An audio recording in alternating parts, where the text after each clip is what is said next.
sesembahan. Kok Iya, berseberangan? ismun azam, apa namanya itu ya? Nama pribadi, nama pribadi. Iya, itu nama pribadi bagi orang Proper. Kristen sendiri. Proper name. Makanya bingung aku nih. Itu Makanya apa, gini, Kodas? sebenarnya Apa gini Kodas? nih, gini ya. LAI, ini sorry teman-teman, kita harus jujur. LAI, Lembaga Alkitab Indonesia sudah melakukan revisi berkali-kali. Catat ya, hanya gara-gara persoalan kayak begini, Tuhan ada yang T-nya besar, ada yang selebihnya kecil, ada yang semuanya besar. Allah juga begitu, ada Allah yang hurufnya A-nya besar, ada yang kecil. Gitu-gitu loh. Tapi kalau kita ngacu ke KBBI, hari ini, KBBI yang hari ini, Allah adalah nama. Nama, ya. Nama ya, untuk sesembahan umat muslim. Kan gitu tuh, Allah dia. Bahasa Arab, bukan umat muslim. Umat muslim tuh Oxford dia, bukan KBBI. Umat muslim. Coba cek, coba aku buka Itu KBBI. Oxford, itu Oxford. Kalau KBBI Dia- itu nama Tuhan dalam bahasa Arab, dia nggak ada Tapi muslim, masalahnya Haji nggak dalam ada kamus, Islam nggak aku disinggung. lupa nama detailnya. Dalam kamus Kristen sendiri, Allah itu dikatakan nama akan zat atau nama atas sesembahan. Nah itu versi 1008 itu setahu gue versi old book itu 1600-1800-an. Jadi gini, Iya, iya. kalau lu berbicara secara translasi ya dari Alkitab itu diterjemahkan, itu memang ada budaya pencampuran. Tapi tapi sebenarnya gampang nggak sih memahami Alkitab kalau lu beneran ini? Ya nggak bisa lah. Kalau Allah dalam itu kan tetap KBBI serapannya dari bahasa Arab, bro. Nggak bisa lain. Ini Nggak ada sebentar. lagi. Itu masalahnya. Enggak, sebentar nih.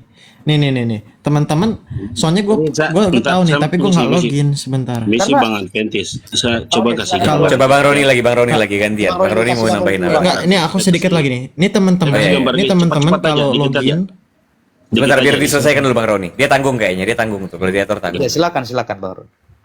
Ya udah, Bang Roni dulu deh. Silakan Bang Roni. Kayak gini.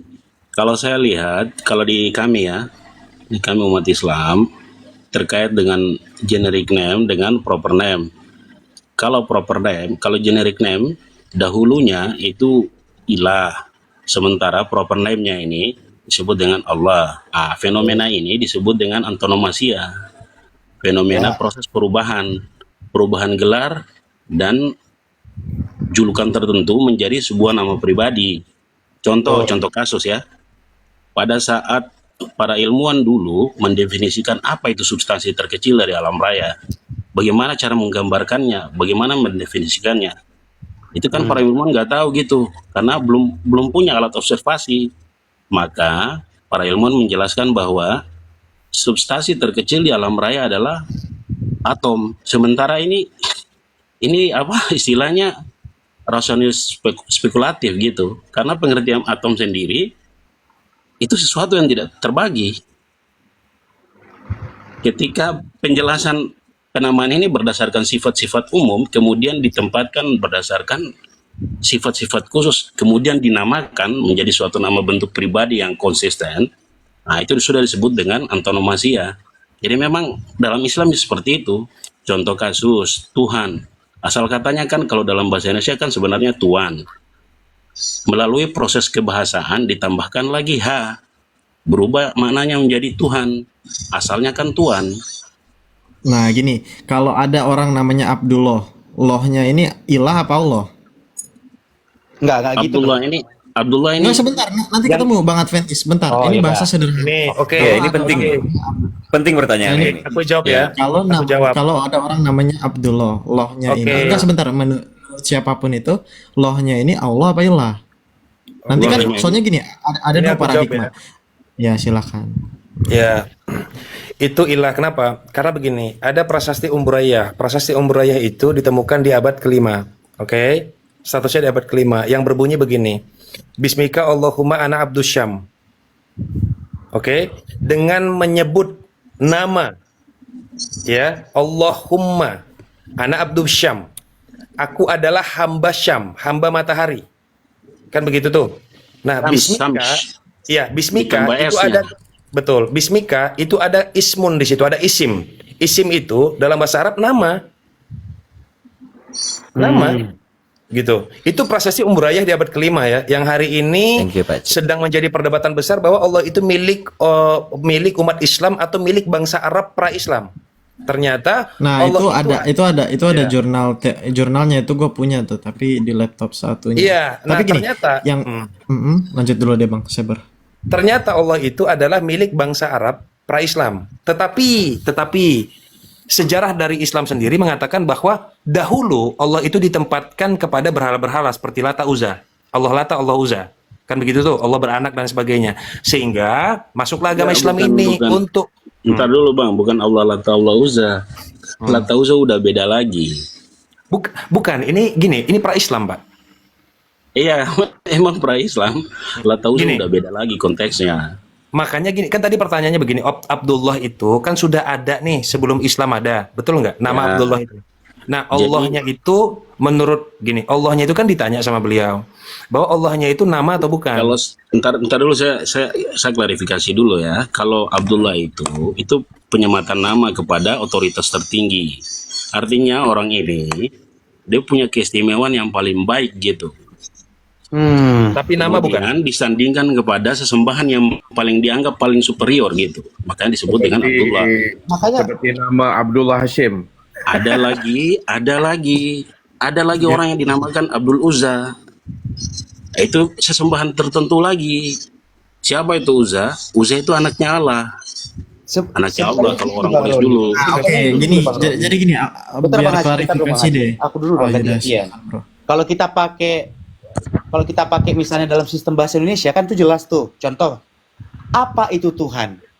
Definisi Tuhan itu adalah sesembahan yang maha kuasa dan sekian. Kan begitu. Lalu misalnya aku buat misalnya begini. Ada namanya Aufal misalnya ya. Aufal gitu. Ya, Yang mana Aufal definisi ini Tuhan adalah- bukan sesembahan, Bang. Secara leksikal bukan sesembahan. Definisi Tuhan Jadi apa? itu sebenarnya akar katanya dari Tuhan, pengatur, pencipta. Oke. Kalau Generik sesembahan, kalau bahasa Inggrisnya kan divine. Generik nggak dia, Bang? Tapi generik nggak? Itu hanya sekadar nama aja. Divinity, maksudnya secara leksikal Ya, tapi divinity. generik nggak, Bang Roni? Itu dulu. Divine. Generik nggak itu sebutannya? Itu Kan enggak gini. generik Tuhan kan? Tuhan tetap generik nggak? Tuhan itu gelar. Bukan Jadi- Ya udah, dia generik Ini kan? pengertian secara leksikal ya. Generik nggak? Ini- Iya atau nggak ini generik nggak? Ya, alasan Leidecker menambah huruf H pada kata Tuhan. Kan dia pertama kali menambahkan kata H kan Leidecker, Ya. penerjemah Alkitab. Nah, alasan dia menambahkan huruf H karena begini, karena kekuasaan jika hanya di bumi tidak cukup. Nah, karena kekuasaannya langit dan bumi diambil kata H, berarti apa fungsi H? Fungsi H gelar. Nah itu berarti kan generik, Bang Saber. Kenapa Generik. takut? Memang generik. Ya udah kan? Bang Roni mengelak dengan jawab gelar. Kenapa takut? Bilang oke generik, selesai. Nah Generik. tiba-tiba aku menamai Tuhan itu dengan misalnya Aufal. Jadi proper dia. Yang jadi masalah, Bang Haji mengatakan Tuhan ini bisa gelar, seolah-olah Tuhan ini bisa gelar, bisa proper. Ini yang buat aku bingung soal Allah tadi. Kok bisa Allah ini melanggar hukum identitas? Dia bisa gelar, dia bisa proper, kok kayak mana caranya gitu loh? How? Baru denger. Bisa proper, bisa nggak bisa gitu, nggak bisa. Makanya Bang Saber aku Gini. bertanya ke situ tadi ngejar itu. Dalam- nggak bisa. Iya, gini. Dalam agama Yahudi sendiri bahkan sebenarnya ya, mereka hanya menyebut Hashem. Nah, untuk Yud He Vav He sebenarnya itu bukan begitu cara bacanya. Kenapa?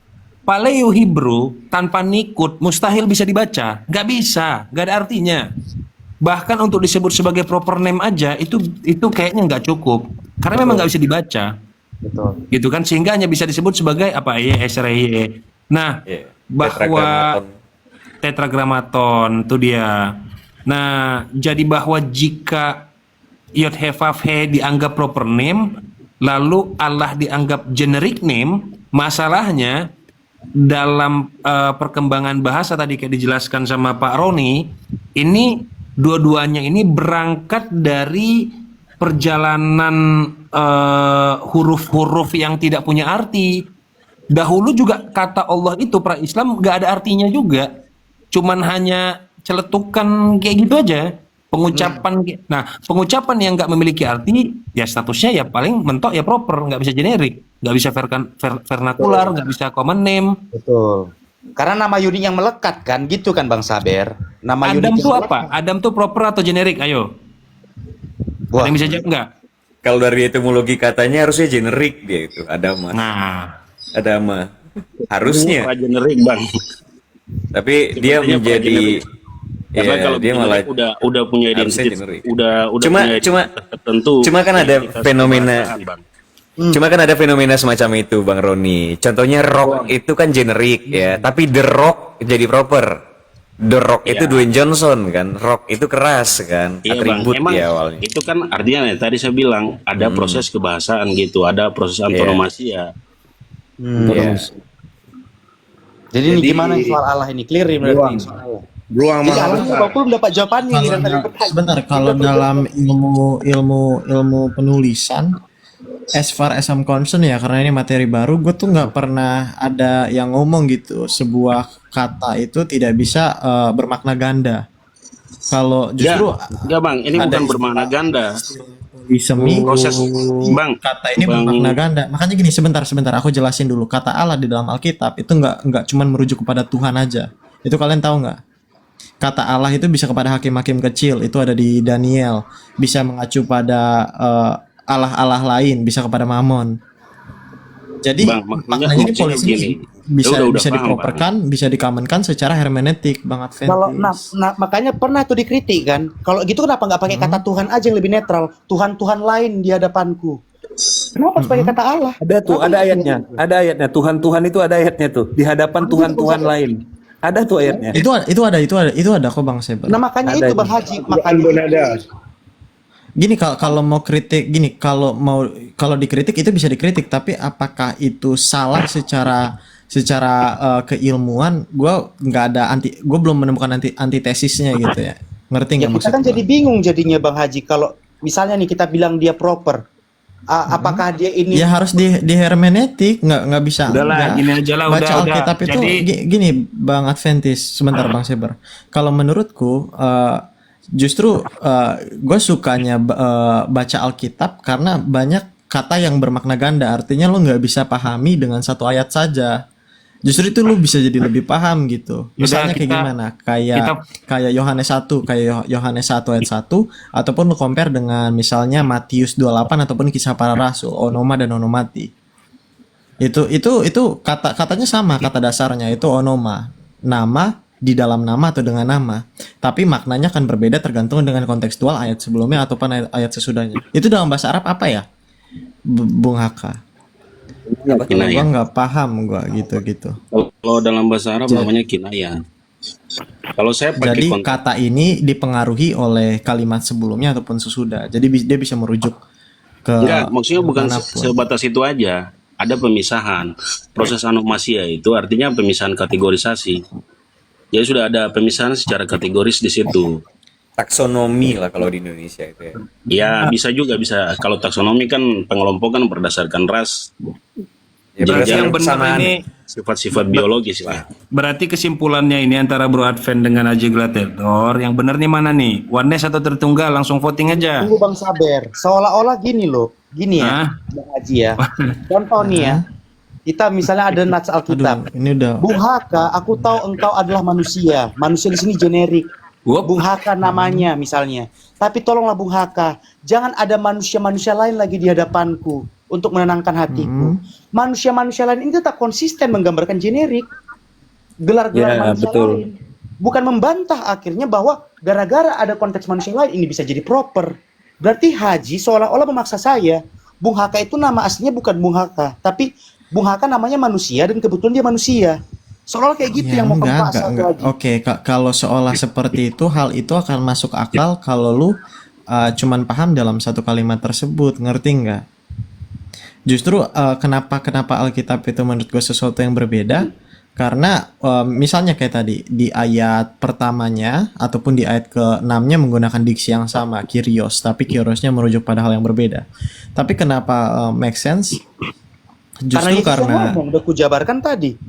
Karena dia bicara sebagai Kyrios itu nggak selalu tentang Yesus. enggak tadi yang soal Kamu tahu Yesus nggak ngomong ke Bapa, kan? Maria nyebut Maria itu ngomong Kyrios ke Tuhan.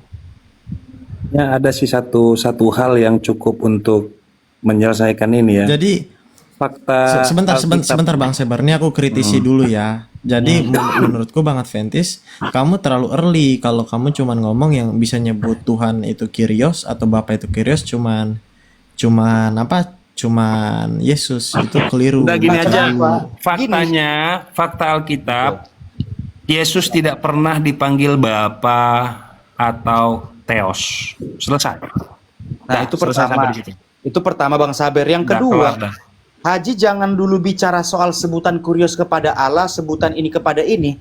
Padahal definisi atau makna dari yang tadi generik dan proper ini aja kamu sendiri mengaku maknanya ganda. Itu agak bahaya lagi Bang Sebar, itu bisa saya gugat lagi. Yesus itu pernah disebut Theos. Dengar. Itu Coba di gini, dalam nih. satu aja aku minta, buktikan ada di dalam Alkitab bahwa Yesus pernah dipanggil Bapa. Siapa yang pernah memanggil dia Bapa? Bukan tentang Theosnya nih. Oke, Injil siapa yang Yohanes. pernah menyebut dia Theos semasa dia hidup? Yohanes 20 ayat 28 Thomas. Sebentar. Oh, guru, master dan tuan gitu maksudnya. Bukan. Itu Yohanes Yang mana? 13 ayat 13, Bang. Ya ampun. Nih, Berapa? Berapa? Yohanes 20 ayat 28. Yohanes 20 ayat 28. Sebentar, Thomas menjawab.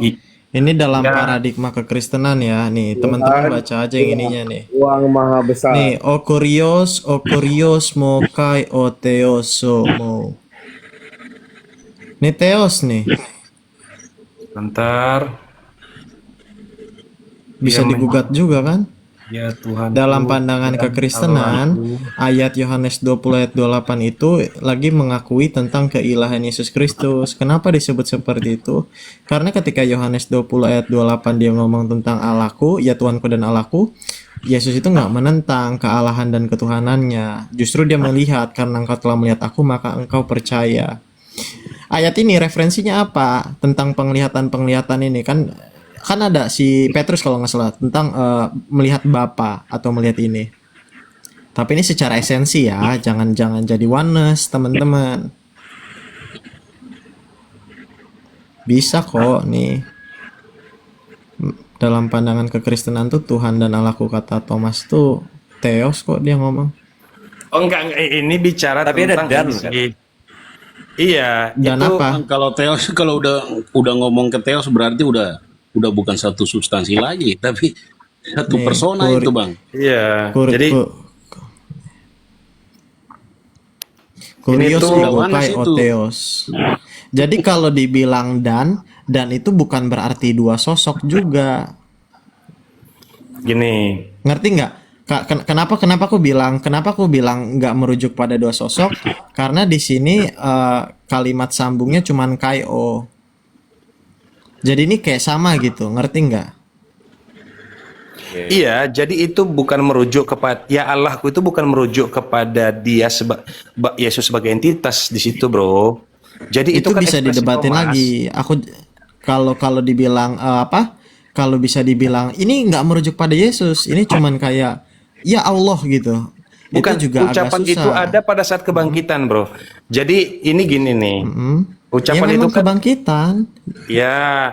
Nah, gini. Jadi kan ada alasan dan ada latar belakang para murid-murid kenapa pada akhirnya mengetahui siapa dia sebenarnya.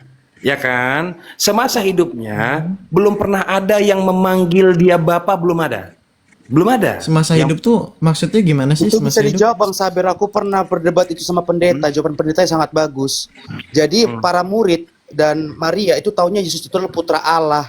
Ketika Ya itu mereka Yohanes bilang 1 ayat itu, 14 lah berarti. Ia datang Bentar, kepada dulu, kepunyaannya Haji. tapi Bentar, kepunyaannya dong, Haji. tidak mengenalnya. Bentar dong Haji, bentar dong. Nah, ketika sorry, mereka melihat sorry. Yesus bangkit dengan Bersinkarnasi. tangan sembuh dan sehat semuanya, mereka mengatakan, ya Allahku, itu seperti kayak, ya Tuhan, anakmu udah kau sembuhkan ya, anakmu kau selamatkan ya. Itu maksudnya Bang Saber. Ya Allah, putramu kau selamatkan. Itu bukan mengucapkan Allah kepada Yesus, tapi Iya, ekspresi kan? ekspresi kepada kayak Allah yang di atas. iya, Kamu itu kau- maksudnya. kau sembuhkan, Nah, kau ini selamatkan. masalahnya begini, Bang apa? Bang Gitu, Bang Gladiator. Bang apa? Bang Adventis. itu akan tetap relevan kalau nggak ada kata mau di sini. Kalau di ini teman-teman bisa saling cross check ya. Kata mau di sini tuh langsung dia. Kalau nggak ada maunya bisa dia kaget kayak ya Allah gitu. Iya, itu Ngerti sebenarnya deskriptif, naratif atau ekspresif, Bang. Ini vokatif. Jelaskan dulu. Vokatif, Pak. Kok vokatif? Kenapa vokatif? Kok bukan Sapaan gimana? langsung. Itu kan langsung dia berbicara antara Yesus dengan ini. Loh, Dengan apa? Dengan keadaannya kan mereka Thomas. lagi terkejut Vokatif. melihat dia bangkit dengan keadaan yang sembuh total. Kok sapaan? Contoh nih, Dia contoh nggak nih sembuh Bro total, Advent. Pak. Nih, Bro Advent. sebentar. Bro Advent gini kan, Bro Advent Nih, dia tiba-tiba nggak memukul. kaget. Mereka lagi Iya, diskusi. jadi Bro nih. Advent tiba-tiba ngagetin aku nih. Iya, Halo, gitu iya, kan. Terus aku bilang, iya, ya Allah. Allahku. Nah, Iya. sebentar. Ya, Sebelum kalau dia gitu ngomongnya ekspresi Allahku, Yesus ini udah ngomong. Damai sejahtera bagimu. Kemudian ia berkata, ini ada jeda waktunya nih kemudian. Taruhlah jarimu di sini dan lihatlah tanganku. Ulurkanlah tanganmu dan cucukkan ke Betul, dalam kaget dia. lambungku dan jangan kau tidak percaya Iya, lagi, betul. melainkan percayalah. Betul. Terkejut Nih. mereka. Terkejutnya itu ketika dia menampakkan diri. Loh. Jadi gini loh guys, ketika dia ngomong di sini dia tuh nggak langsung datang nih. Baca dulu makanya dari perikop awalnya teman-teman, kelihatan banget baca ayat cuma dari sini doang. Udah, dan itu gampang banget bantahannya karena para murid itu selalu mengatakan dia itu putra Allah. Kamu mau bilang Sebentar, Alkitab kontradiksi gitu? ini lagi di sebentar, kamu harus bedain kristologi sama ininya. Ini cabang ilmunya berbeda. Nanti aku jelasin tentang penggunaan Ada kata sola theos. scriptura, gratia fide. Iya, gini sebentarnya aku jelasin nih. Jadi ceritanya di situ tuh Yesus tuh udah dateng, bukan tiba-tiba peng gitu. Jadi mereka sudah melihat dan berinteraksi. Karena gini, kenapa mereka berinteraksi? Karena kata Thomas nih, ini si Thomas ngomong, sebelum aku melihat bekas paku pada tangannya. Nah, kan baru di ayat 26-nya di sini diulurin nih tangannya nih. Akhirnya dalam penggambaran kekristenan kan disentuh. Ternyata beneran gitu. Dan bukan kaget. Kenapa bukan kaget? Karena di sini ada kata mo. Jadi dia sapaan langsung. Jadi itu bisa ada antitesisnya. Tapi gini, gue jawab pertanyaan lo. Kenapa di dalam perjanjian baru terkhususnya ada dua nih. Fase hidup Yesus itu ada dua. Pertama ketika dia menjadi seorang hamba, itu Filipi 2 ayat 6-8, dan ketika dia sudah menebus dosa. Itu baru ini Yohanes 20. Makanya kenapa Yesus disebut Theos di sini? Karena ini sudah selesai kebangkitan. Sementara Yohanes 17 ke belakangnya itu dia masih disebut sebagai Kyrios saja. Kenapa? Karena balik lagi Yohanes itu ngejelasin Yohanes 20 ayat 1. Nih, Yohanes 21, ini justru ada yang makin ini nih. Nih. Tetapi anak Konsisten ya, tunggal bro, ya. pangkuan Allah. Oke, tapi Nih, konsisten ya sebentar. bro ya. Konsisten. Nih. Iya. Kan jelas tuh kan anak tunggal Allah kan? Tuh, tetapi anak tunggal Allah kan? Kita langsung ini aja lah bro. Langsung ke ucapan Yesusnya aja langsung. Coba bro izin bro ya. Coba bro Yang buka mana? Yohanes Nggak bisa 17. satu-satu. Yohanes 17 ayat 3. Iya. Betul sekali. Bener? Yohanes Betul, 17 ayat 3. Aduh, ini makanan Betul. gue sehari-hari. Gini. Nah, coba jelasin bro. Yohanes 17 ayat 3 itu dua murid untuk muridnya. Ini kan berbicara tentang orang berbicara tentang kesubordinatan Yesus. Makanya dibilang nih, inilah hidup yang kekal. Gua sampai hafal ayatnya. Inilah hidup yang kekal bahwa mengenal Engkau satu-satunya tuh nih, udahlah, ini biar cepet lah. Terus dibilang ini tentang kesubordinatan, tapi orang cuman baca ayat 3-nya doang. Baca ayat berikutnya nih. Nih, ayat-ayat ke-9-nya nih. Sebenarnya Yohanes 17 itu udah selesai nih. Sebab mereka adalah Coba milikmu dibaca. dan segala milikku adalah milikmu. Dan milikmu adalah milikku. Jadi ini divinity juga. Ibarat kata gini, Bung Haka punya barang, itu punya gua. Punya gua, itu punya Bung Haka. Itu kesamaan kan? Kesamaan tapi ada separasi situ, ada kategorisasi situ, Bang. Apa kategorisasinya? Padahal milikmu dan milikku tuh sama. Jadi bukan kategorisasi Enggak. lagi. Dengar ya bro. Kesamaan kepemilikan. Enggak. Mm-mm. Izin bro. Ada satu ayat yang jelas Yesus sendiri yang bicara. bahwa dia sangat berbeda dengan Bapa.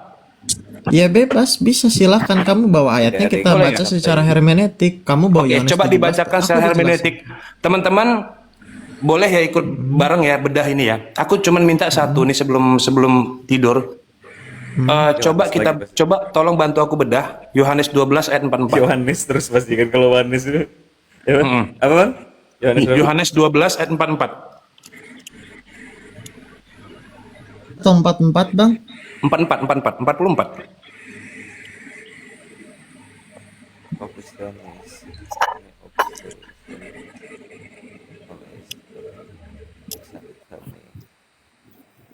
Ya, barang siapa percaya kepadaku, ya bukan percaya kepadaku, melainkan kepada Dia yang mengutus aku. Yohanes 12 11. Ya, 12 yang 12 pasal 12 ayat 44. barang siapa percaya kepadaku, ya bukan percaya kepadaku, melainkan kepada Dia yang mengutus aku. Nah, Itu kenapa ada kata separatnya. bukan, Bro? Kenapa Karena ada balik kata lagi lu bukan? baca yuk. Oke, gini, kenapa ada kata bukan? Sebenarnya jawabannya gampang, itu ada di Yohanes lagi. Tapi ini aku ini sebentar ya. Nih. Nyawanya ya kan meliharanya untuk hidup yang kekal. Yohanes 12 ayat 44. Nih. Aduh, ini padahal ada jawabannya. Sebentar. Dijelasin dulu Bang, yang itu Iya. 12:44. Tetapi Yesus berkata kepadanya, barang siapa percaya kepadaku, ia bukan percaya kepadaku, tetapi kepada Dia yang telah mengutus aku. Dan barang siapa melihat aku, ia melihat Dia. Ini makin bingung lagi. Yang telah Tapi mengutus bentar aku. Bang Apa Sebar. pertanyaannya? Aku kasih contoh sebentar satu ke Bang Sebar ya. Bang, kalau misalnya Khabib Nurmagomedov abis menang dia, pas dia dipuji hebat, dia bilang bukan aku yang hebat, Allah yang hebat. Nah, mana yang menang, yang memenangkan pertandingan itu? Khabib atau siapa? Yang menang secara zahir ya Habib, Nah, tapi yang menetapkan takdir ya Tuhan. itu gimana? Makanya saya mau nanya di Gladiator ini, itu sebenarnya Sebentar konteks nih, 12. ke Bang Ntar Sebar dulu Bang dulu, Roni. ntar Biar dulu, saya mau satu tanya, orang dulu.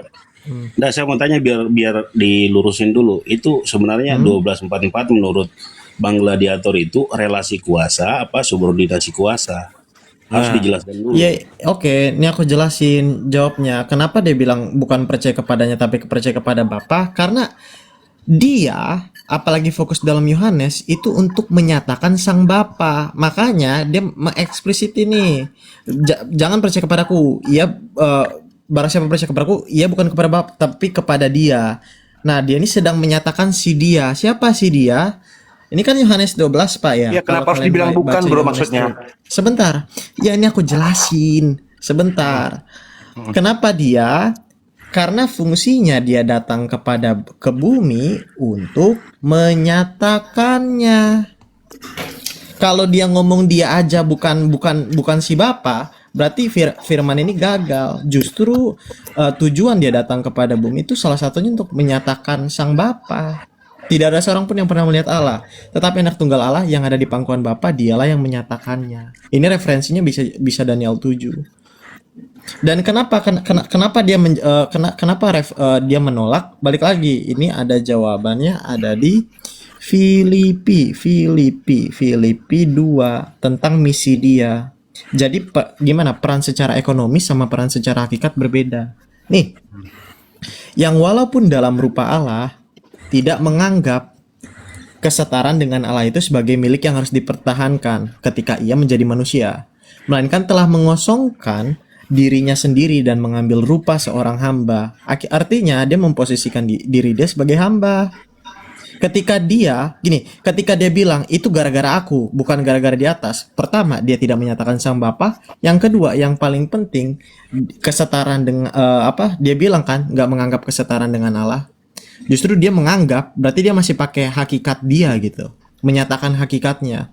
Ini Bro, sebenarnya jadi pertanyaan, di dalam Yohanes 12:44 yang sedang bicara ini adalah manusia atau Tuhan? Nah, kalau berbicara tentang itu 100% Allah 100% anak, itu kita nggak membedakan mana manusianya, mana anaknya. Itu bukan sesuatu yang Itu sesuatu yang salah tuh menurut gua. Karena ketika kita membedakan mana Allah, mana anak, di mana hakikat Allah berbicara, di mana anak berbicara, di mana manusia berbicara, itu jadi Nestorian. Itu bukan kita bukan Nestorian. Nono ya Nestorian. Iya. Nah, sehingga dalam hal ini jika memang dui naturnya yang sedang berbicara, baik secara manusia dan secara ilahi, berarti kan ucapan ini bohong dong. Kenapa bohong?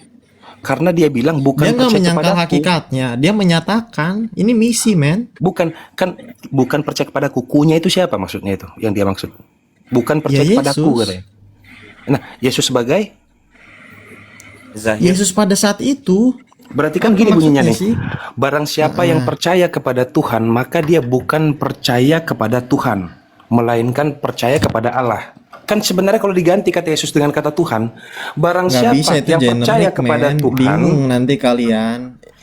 loh, memang membingungkan ayat ini, bro. Allah bisa jadi proper Yang name membingungkan dalam kalau propernya kunya ini diganti Tuhan. Itu justru Oke. jangankan Alkitab, semua teks apapun itu kalau yang merujuk pada seseorang diganti generik ya bingung lah semua. Nah, khusus Gimana di sih? ayat ini ku itu ke siapa? Ya aku di berarti- sini kepada Yesus, tapi ini Ilahi. berbicara misi, Pak. Ya kepada ilahi berarti kan. Iya kepada ilahi. Terus apa substansinya? Ini bahasa sederhana loh. Simple loh, Di bro. sini dia Kenapa? di Baik sini banget dia nggak pesannya. menyangkal keilahian dia. Tugas dia ketika dia menjadi manusia menyatakan Bapa. Nah, populer dulu guys. Menyatakan Sang Bapa, mencurahkan Roh Kudus. Yang ketiga itu menjadi seorang hamba untuk menghapus dosa hukum manusia. Oke. Di sini dia sedang menyatakan si Bapa Sebagai? itu dengan cara apa? Dengan cara pada saat kan dia menjadi seorang hamba nih. Yohanes 12 ini dia masih menjadi seorang hamba. Betul. Ketika dia menjadi seorang hamba, dia tidak menganggap kesetaraan dengan Allah Thank you, atau Bang Romi. hakikatnya secara ekonomis, secara peran. Makanya dibedain kalau teman-teman doktrin Alkitab itu dibagi beberapa. Secara peran ataupun secara hakikat. Di sini dia merendahkan perannya, bukan merendahkan hakikatnya. Kenapa dia merendahkan perannya? Supaya yang paling ini goalsnya apa? Menyatakan Sang Bapa. Makanya nih kalau kamu baca secara perikop, kan perikopnya itu mengapa orang Yahudi tidak percaya. Bukan. Makanya Tahu nggak, Yesus di datang ucapan untuk selanjutnya, menyatakannya. Di ucapan selanjutnya dia bukan seorang hamba. Bayangkan tuh. Barang siapa yang melihat aku, maka ia melihat Bapa. Loh, ini dia on off gitu kan. Jadi di ayat 44 Bukan dia on bilang off. begini. Di ayat 44 dia sebagai hamba. Ekonomis tujuannya. Kenapa di saat Nah, itu pintar 45? tuh bahasanya. Iya, tadi kan you bilang ekonomis. Oke, tujuannya ekonomis ya. Tapi kenapa di ayat 45 nggak konsisten dengan ekonomis? Kan dia hamba di situ. Ekonomis itu artinya apa sih, Bang Seber? Loh, seorang hamba di mana dia mengosongkan Enggak, diri bahwa arti ekonomis dalam doktrin Alkitab. horizontal. Enggak, ekonomis pakai bahasa sederhana. Nih kan ada 152 orang. Kalau Loh, kan dijelasin ente pakai tadi satu yang bilang kata tuh ekonomis, nggak ngerti. bro. Iya, Bang Seber mengakui Iya. ini ekonomis. Nah, pemikiran Bukan Bang aku Seber ngikutin tentang ucapan ekonomis you itu aja, apa? bro. Ucapan ente yang bilang tadi Muter-muter ekonomis. jadinya. Oke, jadi Abang mengatakan ekonomis itu horizontal. Apa itu? Sebagai Horizontal. gini, sebagai hamba ya. Gini aja deh, sebagai hamba atau bukan? Gitu aja biar enak kita. Oke, ini aku jelasin ya. Ekonomis itu bukan tentang horizontal, Iya. tapi seberapa peran seseorang, peran si personanya itu. Oke. Nah, barang siapa melihat aku melihat dia, itu bukan tentang ekonomis. Ini tentang divinity. Nah, dia Ini misi. Ini misi. Misi. Fokus Ini dulu. misi ya. Ini misi. Misi, oke. Misinya apa? Ini hakikat. Nggak gini, misinya apa? Memperkenalkan Bapak ya? Betul nggak sih? Misinya memperkenalkan Bapak kan gitu? menyatakan Bapa lah biar lebih aman Bang Sabir. Menyatakan bukan Bapa. memperkenalkan. Menyatakan Bapak ya? Mm-mm. Dengan cara bahwa dia mengabaikan dirinya. Nggak mengabaikan, Loh, merendahkan bukan perannya percaya aja. kepada aku itu mengabaikan, bro. Mm-mm. Iya nggak? Setuju nggak? Lanjut Oke. aja dulu deh biar aku nggak Barang siapa potong-potong. yang percaya kepadaku, maka ia bukan percaya kepadaku. Di sini dia negasi diri dia. Karena kenapa? Goalsnya itu ingin Bapak yang ditonjolkan. Tetapi percaya kepada Dia yang mengutus aku. Kan gitu tuh. Ternyata itu dia punya misi untuk menyatakan Bapa. Tapi di ayat 45 ini kan jedanya berapa sih? Jedanya di ayat 45, barang siapa yang melihat aku maka melihat Bapa. Ini baru aja dia bilang bukan. Setelah itu dia bilang sama. Kenapa dia bilang, aduh ini sebenarnya bahasa sederhana. Kenapa dia bilang melihat aku telah melihat Bapa? Karena dalam misinya kan Yesus ini memanifestasikan, menyatakannya. Makanya kalau kalian baca, aduh sebenarnya ini sekolah minggu, balik lagi ke sekolah minggu. Di sini perkataan Yesus, janganlah gelisah hatimu, percayalah kepada Allah, percayalah juga kepadaku. Ku di sini maksudnya ke Allah dulu nih. Ini kan menyatakannya perannya. Ini bahasa sederhana kok teman-teman. Kamu gini, kenapa dia bilang barang siapa percaya kepadaku, ia bukan percaya kepadaku? Karena orang Yahudi ini punya pemikiran tentang Yesus apa aja ketika itu. Yuk kita belajar lagi yuk. Makanya ada peran-perannya, jangan di skip. Baca Alkitab jangan di skip teman-teman. Ini jelas kok, barang siapa melihat aku, ia melihat dia. Ini manifestasi karena dia sudah menyatakannya. Dengan apa? Dengan perbuatannya. Makanya kan ada tuh siapa ya, si Petrus yang ngomong ya, Tuhan tunjukkanlah Bapa kepadaku. Sudah sekian lama Petrus aku bersamamu, tapi engkau tidak mengenal aku. Bukan berarti Bapa dan Yesus itu pribadi yang sama. Fokus dulu secara peran ekonomis. Ekonomis itu artinya peran aja deh teman-teman. Seberapa banyak peran sesuatu. Tapi seberapa banyak peran tidak menentukan esensi dia, hakikat dia, gitu. Ngerti nggak Bang Seber? Oh, kepada Filipus, benar Pak. Wih, makasih. Gimana ini? Sebenarnya ini bahasa Haka? sederhana kok. Nyaman kalau aku bang, santai aja, slow. Nggak buru-buru kok. Ntar kalau misalnya udah saatnya ngantuk, pamit. Kalau kalian memang masih mau teruskan, bagus, banyak ilmunya kok ini. Jadi justru kayak gini nih, diskusi lintas iman yang menarik tuh. Jadi kita banyak bisa serap ilmunya tuh. Bung Haka kesimpulannya apa? Ya ini masih belum nunggu gugatan Bung Seber, nanti gue bakal kasih kesimpulannya. Nih, atau Jadi kan ini aku gini pakai kan, bahasa kenapa aku sederhana bilang nih, di dalam sebentar, Bang itu Seber. di dalam itu seolah-olah ada takia Korintus. Ibarat gini loh. Kalau aku Yahudi nih, aku Yahudi nih. Terus Yesus ngomong kayak begini kan? Barang siapa yang percaya kepadaku, maka ia bukan percaya kepadaku, melainkan percaya kepada Dia yang mengutus aku. Sip, mantap, gitu kan? Mantap nih kata Yahudi. Mantap gitu dong. Kenapa?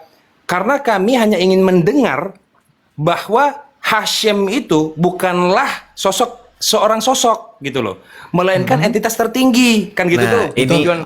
Oke. ini lebih penting Bang Seber. Dia yang dimaksud di sini bagi Abang adalah Allah itu sendiri atau Bapa di sorga? Bapa di sorga. Jadi Itu melainkan radiator betul poinnya. Bapa di sorga. Nah, Oke, nah. Yahudi kan Nah, aku itu lanjutin masalahnya ya. sebenarnya gitu. Gini, Yahudi bilang kan, wah bagus. Setidaknya ucapan itu bisa kami terima. Oke, sah ya, sah teman-teman, sah gitu kan. Kamu Enggak, ingin habis ini ditentang, enggak sah, habis ini ditentang. Loh iya Sama orang Yahudi itu ditentang. Ya. Nah, ini aku jelasin nih, kenapa ayat dikatakan 40. barang siapa percaya kepadaku, ia bukan percaya kepadaku. Tahu nggak kenapa dia Bentar, ngomong guys, gitu?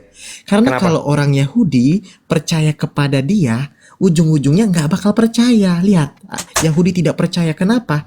Karena di sini ini berbicara tentang nubuat Nabi Yesaya. Tuhan, siapakah yang percaya kepada pemberitaan kami dan kepada siapakah tangan kekuasaan Tuhan dinyatakan? Kalau dia bilang percaya kepadaku saja, fokus kepada audiensnya. Justru ketika dia bilang jangan percaya kepadaku tapi percaya kepada dia, orang-orang ini harusnya ada alasan, ada reason. Gitu loh, ngerti nggak? Karena mereka bertumbuh pada Iya. nubuat Nabi Yesaya. Cocok. Jadi kan mereka Tadi belum kelar Bang. Maksudnya kalau versi Abang kan itu pada Bapa di sorga. Nah kalau gladiator dia itu mengacu pada apa tuh? Iya, pasti Bapa di sorga. Nah Makanya terus jelas antara kan, ada tentang pernikahan. terpisah nggak antara ada separate nggak, ada separation antara aku itu dengan dianya. Nah, gini, maksud aku dan dianya itu bukan secara divisions-nya, tapi secara perannya. Bukan bapak yang menjadi manusia, tapi anak. Tapi apakah bapak dan anak secara hakikat sama? Makanya aku bedain dalam doktrin Alkitab, peran secara ekonomis, peran secara dan hakikat itu bukan yang menandakan gitu. Ngerti nggak maksud gua, Bung Haka? Ngerti. Itu Bang Cyber tuh yang menggugat sebenarnya. Gue paham sih yang lu maksud sebenarnya. Iya. Jadi ini kan gini, sebenarnya motif Yesus mengatakan begini karena melihat psikologi dari bangsa Yahudi. Kan gitu tuh. Nah, kondisi kejiwaannya Yahudi, kalau dia bilang bahwa kalian percaya kepadaku, langsung dihantam gitu loh. Nah, oke, jadi dia punya misi nih, sehingga dia negasi dulu diri dia utamakan dulu Bapa. Tapi di ayat 45, barang siapa yang melihat aku, maka melihat Bapa, apa enggak diganyang, ya langsung diganyang sama Yahudi. Jadi ini misi apa gitu loh bro? Maksudnya ini ucapannya gimana sih? Ini misinya gimana sebenarnya? Misinya ingin menonjolkan Bapa atau menyamakan dirinya? Gini loh Bang, makanya dibilang dia menyatakannya. Artinya ketika ia melihat perbuatan, ada kalau nggak salah ayatnya, sebentar gua cari. Kalau kamu melihat perbuatanku, maka kamu melihat perbuatan Bapa. Itu ada tuh, sebentar gua cari dulu. Itu ada ayatnya. Ini mungkin menjawab ini kita nih. Itu Yohanes 10 kayaknya. Barang siapa melihat pekerjaan anak, barang siapa melihat pekerjaan anak, melihat pekerjaan Bapa. Itu tuh ada di Pekerjaan nih anak, sebentar. Yohanes 5 ayat 19. Yohanes lagi nih. Yohanes 5 ayat Ayat 19. Kita cek ya guys. Maka Yesus menjawab mereka, katanya, aku berkata kepadamu, sesungguhnya anak tidak dapat mengerjakan sesuatu dari dirinya sendiri, jikalau tidak ia melihat Bapa mengerjakannya. Sebab apa yang dikerjakan Bapa itu juga yang dikerjakan anak. Baca sekarang Yohanes 10 ayat 37 Bang. 10:37, oke. Yohanes 10:37. Sampai 38. Yohanes 10:37 sampai 38.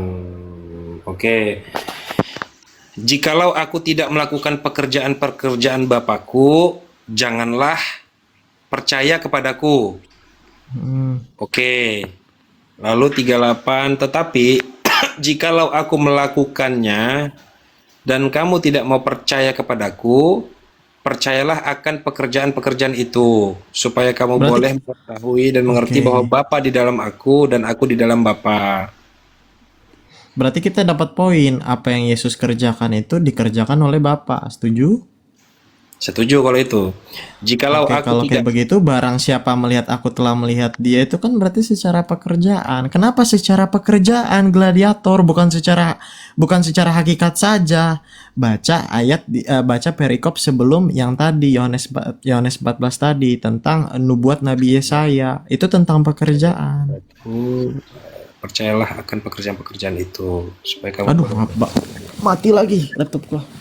dan mengerti bahwa Bapa Bener di dalam nggak? Tektokan sebenarnya semua itu. Bapa. Bentar Ini ya. jadi Ya, ini penginjilan dengan ungkapan. cara yang asyik nih. Ya. Jadi dari ungkapan ini sebenarnya justru sangat tegas, berarti memang dia fokus kepada pekerjaan, oke, kepada visi. Visinya sama. Lalu apa yang berbeda? Jika visinya pekerjaannya sama, lalu apa yang membuat dia lalu apa yang berbeda sehingga ada kata bukan?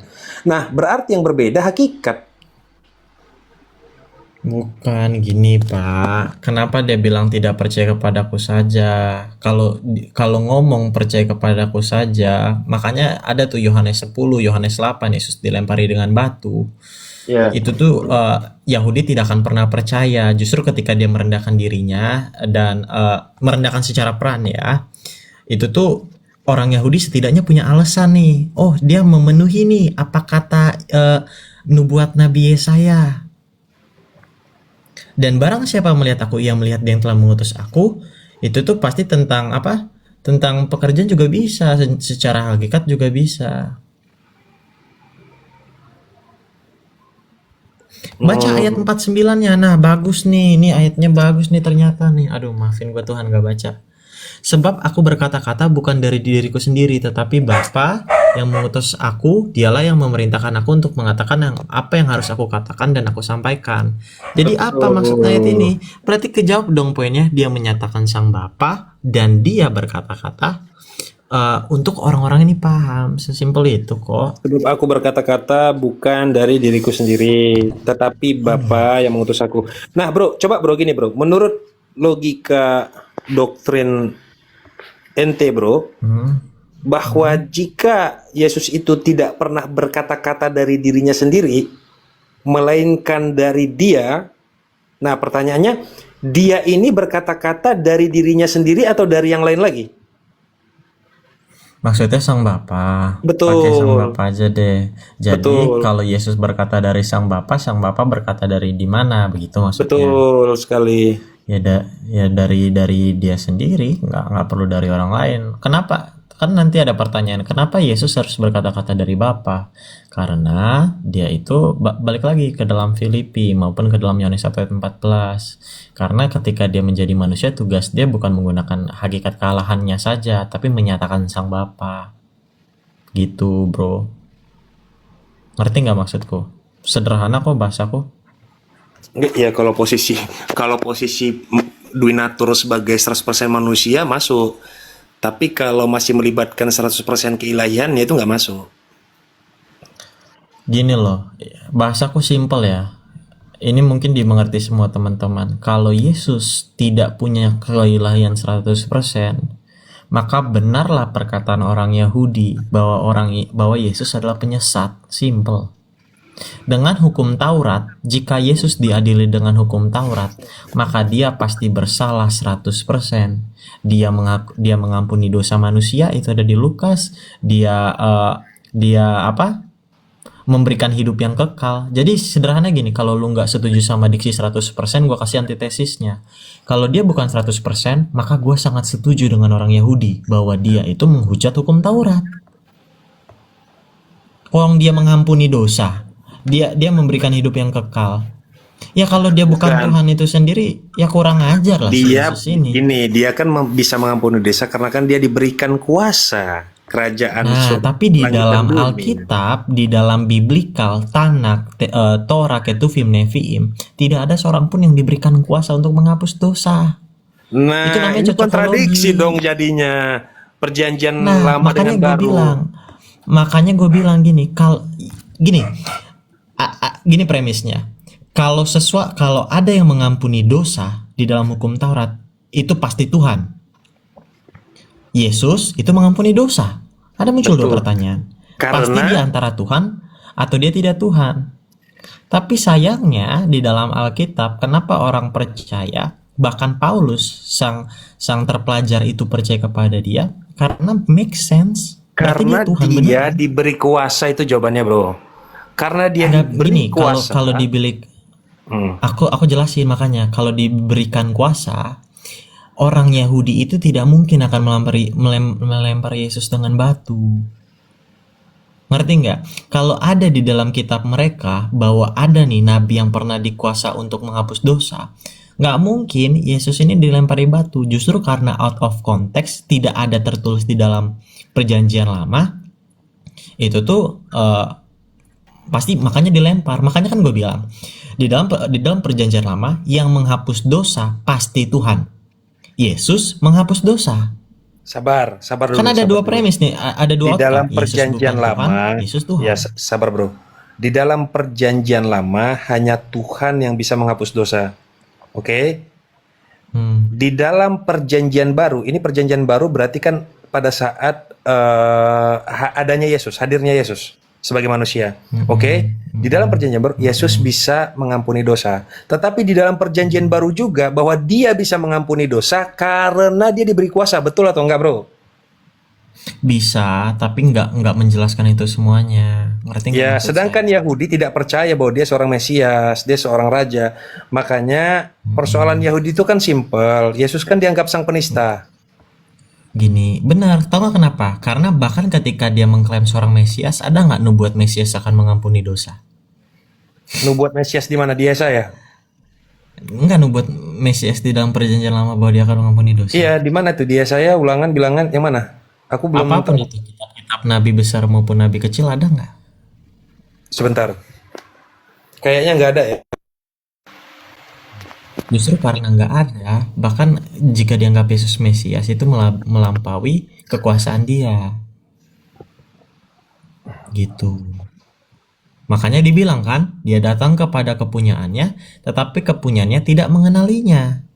Di dalam Korintus dibilang, seandainya penguasa-penguasa dunia ini tahu bahwa Tuhanlah yang datang, ia tidak akan menyalibkannya. Kan tektokannya jelas. Ya itu kan cuman penggenapan dari nubuatan, itu harus terjadi. Penyaliban kan memang harus terjadi, sesimpel itu sih.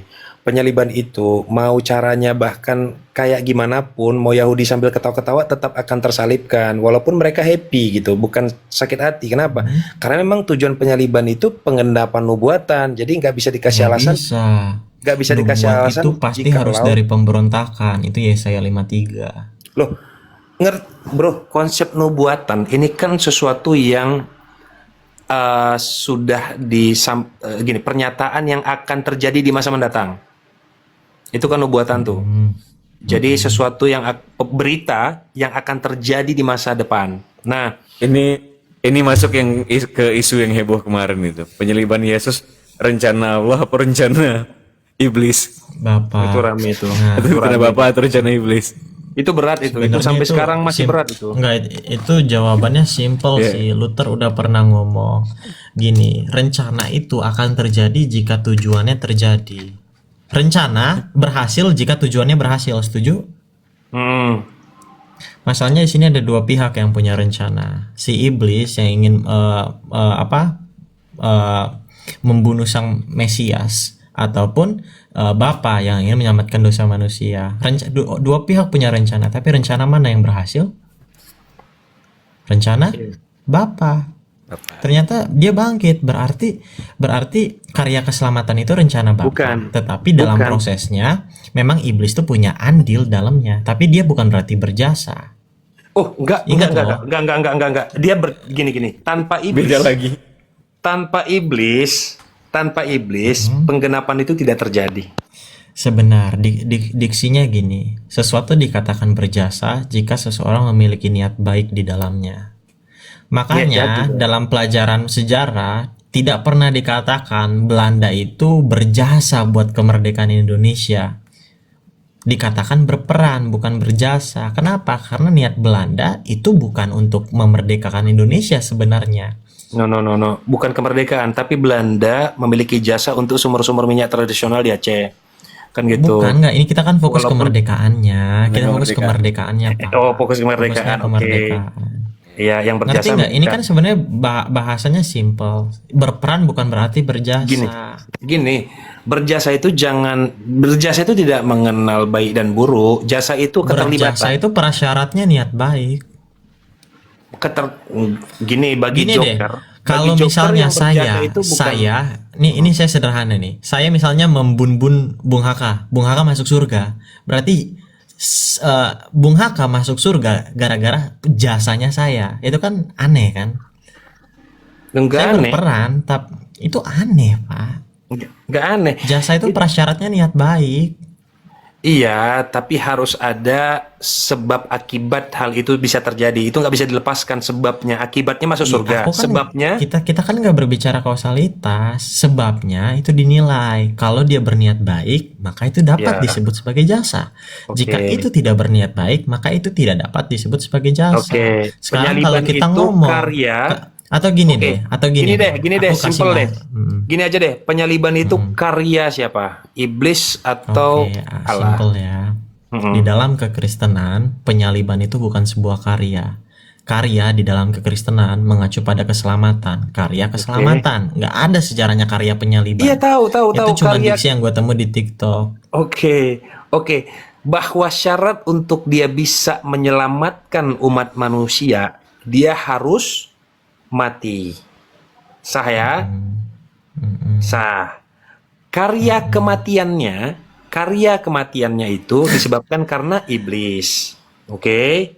Sebab iblis makanya dia mati, tetapi dia merebut kunci dari kerajaan maut. Ya kan? Dia menggagalkan rencana iblis dengan cara bangkit. Tapi catat, dia mati karena ada peringatan hari kematian. Tapi catat, dia mati. Kalau dia tidak mati, maka tidak akan bisa tercipta karya keselamatan, menebus upah maut. Oke? Sehingga jangan dianggap bahwa iblis tidak punya kontribusi jasa keselamatan.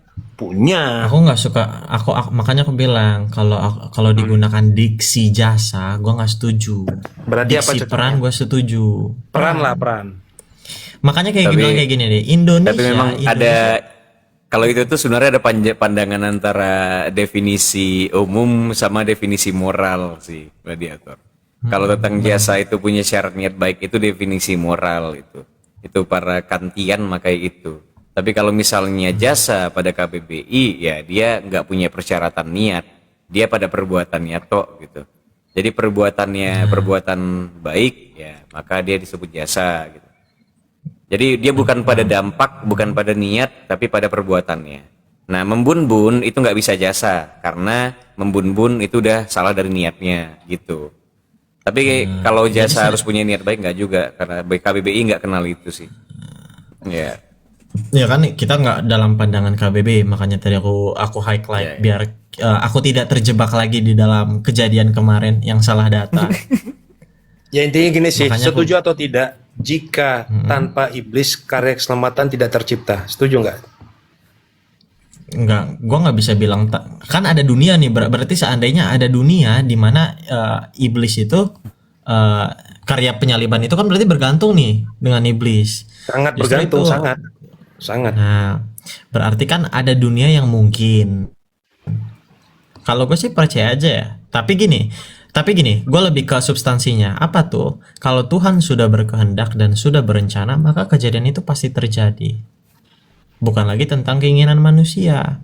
Kita bisa berbicara tentang dunia perandai-andaian. Tapi kalau Tuhan udah berkata A, ya pasti terjadi lah. Kalau kan dia sang absolut itu sendiri.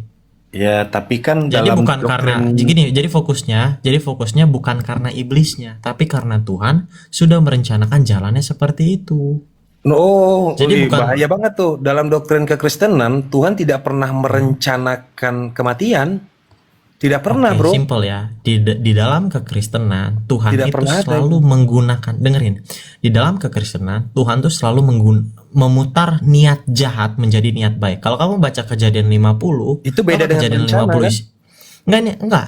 Kak, nah, aku tanya nih, kamu kan ngomong itu beda dengan berencana. Kejadian 50 isinya apa? Coba dibacain dulu. Aku nggak hafal Nah, kitab. Enggak, tapi kamu ngerti nggak? Nggak perlu hafal. Kamu tahu nggak Kejadian 50 ngomongin apa? Coba dibacain. Kejadian 50 itu rencana saudaranya siapa ya? Saudara aku lupa lagi. Rencana saudaranya si Kain, Habel. Kain Habel. bukan Kain Habel. Si Yusuf, saudara Yusuf. Yusuf punya saudara berencana menjualnya. Itu niat jahat nggak? Tapi pada akhirnya kisah Yusuf itu ditutup dengan apa? Betul. Happy Pada ending. akhirnya Yusuf ini happy ending, mengubahnya menjadi rancangan kebahagiaan. Betul. Itu misterinya Tuhan. Tuhan itu selalu memakai, dia bukan memantik ya, tapi dia memakai niat jahat yang ada untuk Niat jahat memutarnya yang menjadi ada, karya keselamatan. Itu memutarnya indah. menjadi karya keselamatan, dan kematian tidak bagian Ibarat- dari rencananya kan? Dia menggunakan bukan merencanakan. Ini Betul. balik lagi permainan kata Dia sih. bukan. Tapi kalau bukan begitu, ya kalau begitu berarti maksudnya gerakan iblis itu di luar kuasa Tuhan berarti. di luar. Dipastikan di luar. Nggak ada yang Kristen yang bilang itu di Jadi- dalam rencana. Iya. Kalau ada dualitas itu ya oke. Jadi kan kita punya sifat maha tahu. Tuhan tuh kan kita tahu Tuhan tuh punya sifat maha tahu, tapi dia bukan yang apa ya? Bukan double predestinasi lah. Udah lah, Tuhan siapa bilang Tuhan Maha Tahu, bro? Enggak lah. Orang Nah, dia itu sebenarnya dia pernah nyari ada Adam lagi kok. Di di mana dalam engkau bahasa Adam? gua. Di mana engkau Adam? Kan pernah dia nanya gitu. Itu Kejadian 17 kalau nggak salah. Tentang di manakah engkau, itu ayat yang paling menyentuh hati gue. Dari Oke. dari banyaknya ayat Alkitab itu salah satu yang Silakan. gua. Itu bukan berarti Tuhan itu nggak tahu di mana Adam, tapi di situ menunjukkan kekecewaan Tuhan sih sebenarnya itu, ataupun pengharapan Tuhan. Itu sebenarnya itu maknanya sangat metaforik Nah sekali. ini Tuhannya Tuhan siapa ini? Tuhan anak atau bapak ini? Tuhan yang gladiator lah pokoknya.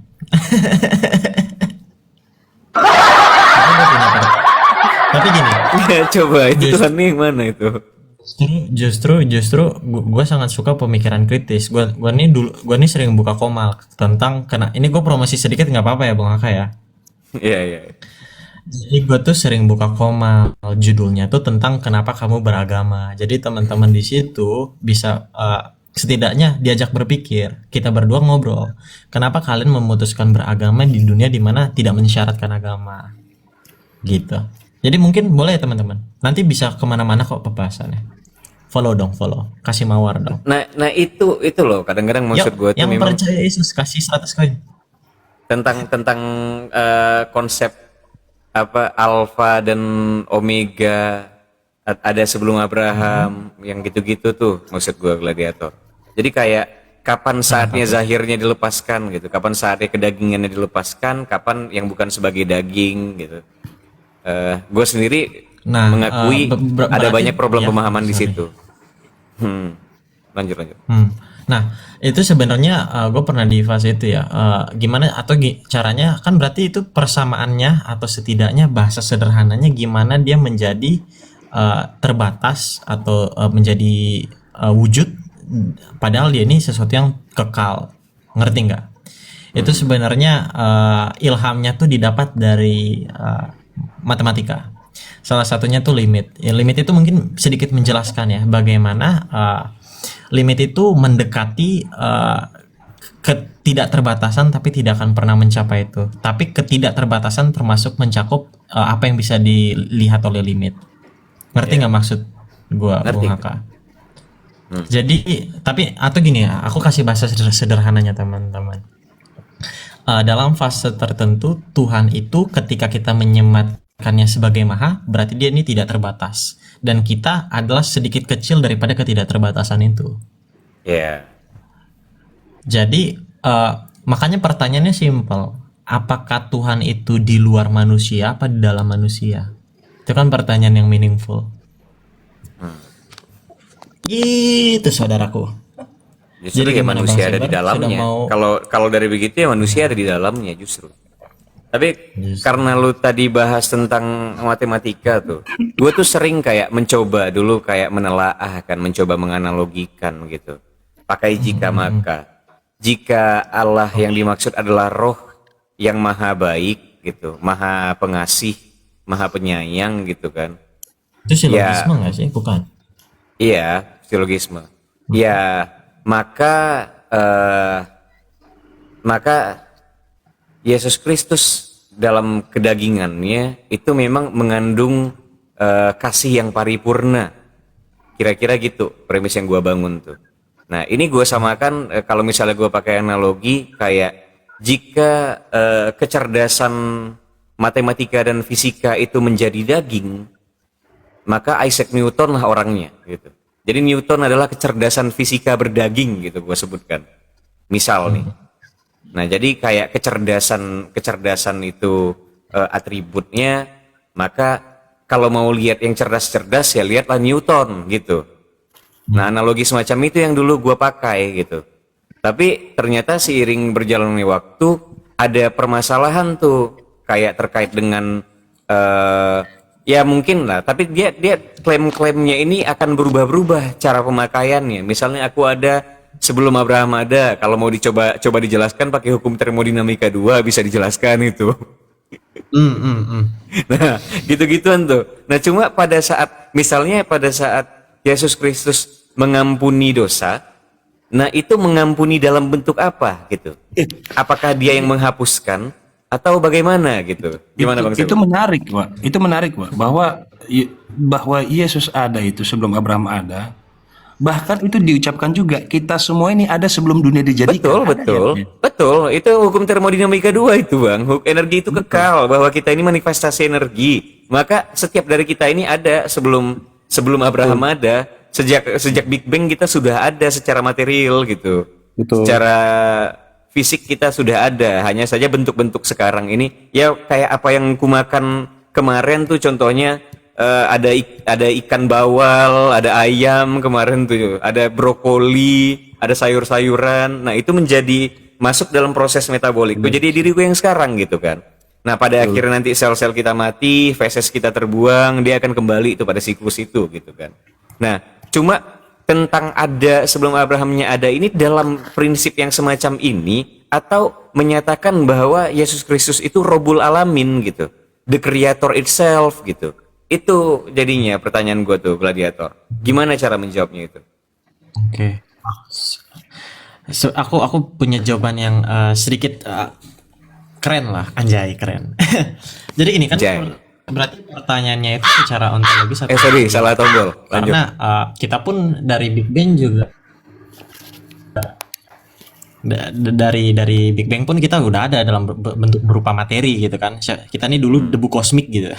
Iya. Tapi apa yang membedakan pernyataan Yesus tentang aku sebelum Abraham ada aku ada dengan kita manusia, yaitu jawabannya bukan tentang dari sisi material. Kenapa seperti itu, Gladiator? Apa yang membuat make sense? Karena pernyataan sebelum Abraham ada aku ada itu tau nggak terkenalnya kenapa, Bung Haka? Kenapa? Jelaskan. Karena yang membuat terkenal itu dia mengutip yang tadi Eye Asher Eye, ego eimi dia penggunaan diksinya. Artinya apa? Jadi ketika dia ngomong aku ada, itu tuh secara sederhana dia ngomong dia itu necessary being itu sendiri. Iya. Karena tapi Jadi kalau bukan misalnya tentang Eye Asher Eye itu kan bentar itu di kisahnya Abraham apa kisah Moses sih yang di puncak gunung? Yang Bisa Musa, Keluaran 3 ayat 14. Iya, Moses ya. Musa. Iya, kisahnya Musa kan. Nah, disitulah Di Gunung Sinai. disitulah keluar kalimatnya Yeser itu kan di Gunung Sinai itu kan. Iya kan? Itu ada di Superbook tuh, Lanjut. Iya. Nah, itu maksud gua tuh. Itu kan lu bilang dia mengacu pada itu. Nah, pernyataan bahwa aku ada sebelum Abraham ada itu, ini mengacu dia jatuhnya majas gitu. Dia semacam metafor atau literal gitu. Itu maksud gue tuh. Jadi kayak ini tentang ada sebelum Abraham ada itu metafor, tentang mengampuni dosa itu metafor atau bukan gitu. Nah, itu yang sering jadi pertanyaan gue tuh. Dalam pandangan gua itu literal mengacu pada keberadaan. Kan literal kan. Dia menggunakan diksi ego eiminya. Nah, itu yang sulit tuh. Jadi kayak ada nih Bang Sebar apa kalau misalnya selain pneuma Bang? Aduh. Ada pneuma satu. Pneuma. Iya, ada ruh sama pneuma kan? Pneuma itu roh, satu lagi. Iya. Iya. Sebentar. Logos sama pneuma. Logos sama pneuma. Iya. Gitu kan perbedaannya kan? Pneuma, psyche, Saike, apa logos. lanjut. Sama logos dong. Pneuma, saike sama logos dong gitu. Nah, jadi maksud gua tuh kayak tentang waktu mengucapkan mengampuni dosa itu konsepsinya Yesus ini ada pneuma dari Allah atau dia sebagai hologos gitu loh, Gladiator. Paham gak lu maksud gua tuh? Iya, dia sebagai dia dirasuki oleh pneumanya Allah atau dia sebagai hologos gitu. Kan ada dua kejadian ya pengampunan dosa.